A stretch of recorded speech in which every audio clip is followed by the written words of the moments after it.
तिरुपति बालाजी का विश्व प्रसिद्ध मंदिर आंध्र प्रदेश के चित्तूर जिले के तिरुपति के पास तिरुमाला पहाड़ी पर स्थित है, जहां पर भगवान श्री हरि विष्णु की वेंकटेश्वर के रूप में पूजा होती है।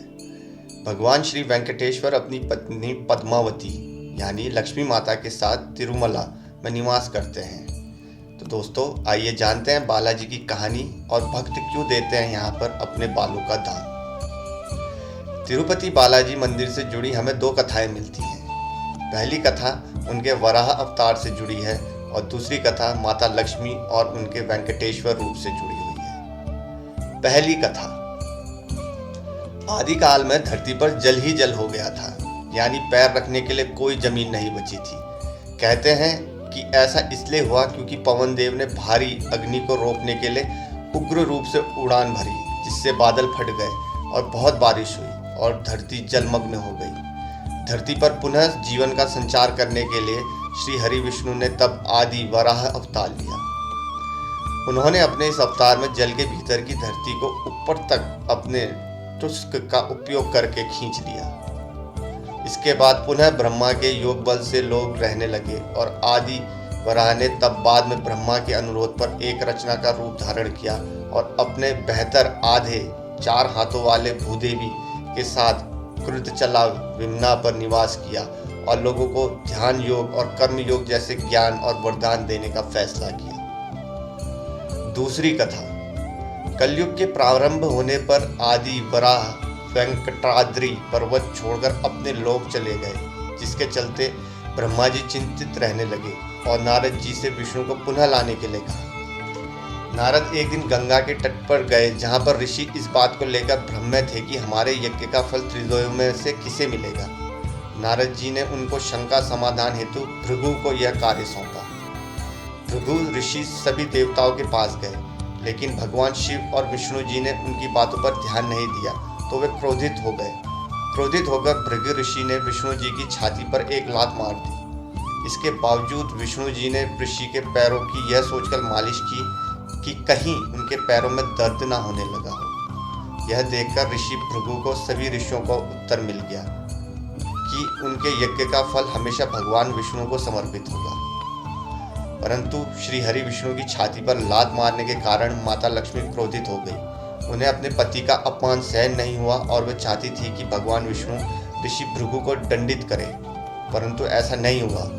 परिणाम स्वरूप उन्होंने वैकुंठ को छोड़ दिया और तपस्या करने के लिए धरती पर आ गई और करवीरापुरा, जो आज का कोल्हापुर, में ध्यान करना शुरू कर दिया। इधर विष्णु जी के इस बात से दुखी थे कि माता लक्ष्मी उन्हें छोड़कर चली गई। कुछ समय बाद वे भी धरती पर आकर माता लक्ष्मी को ढूंढने लगे। जंगल और पहाड़ियों पर भटकने के बाद भी वो माता को खोज नहीं पाए। आखिर परेशान होकर विष्णु जी वेंकटाद्रि पर्वत में एक चींटी के आश्रम में विश्राम करने लगे। यह देखकर ब्रह्मा जी के उनकी सहायता करने का फैसला किया। वे गाय और बछड़े का रूप धारण कर माता लक्ष्मी के पास गए। देवी लक्ष्मी ने उन्हें देखा और उस वक्त के सताशीष शासक चोल राजा को उन्हें सौंप दिया। राजा ने उसे चरवाहे को सौंप दिया, परंतु वह गाय सिर्फ विष्णु जी के रूप श्रीनिवास को ही दूध देती थी, जिस कारण चरवाहे ने उस गाय को मारने का प्रयास किया।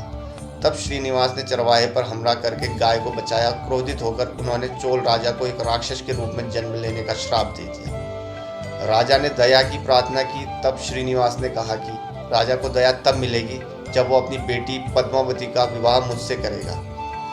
जब यह बात देवी लक्ष्मी यानी पद्मावती को पता चली तो वे वहां आई और तब उन्होंने श्री हरि को पहचान लिया, जिसके बाद भगवान विष्णु और लक्ष्मी जी एक दूसरे से लिपट गए और इसके बाद वे पत्थर में बदल गए।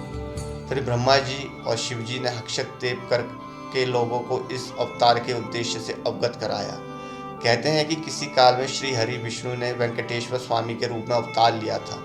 यह भी कहा जाता है कि कलयुग के कष्ट से लोगों को बचाने के लिए उन्होंने ये अवतार लिया था। इसलिए भगवान के इस रूप में माँ लक्ष्मी भी समाहित है। इसलिए यहाँ बालाजी को स्त्री और पुरुष दोनों के वस्त्र पहनाने की यहाँ परंपरा है।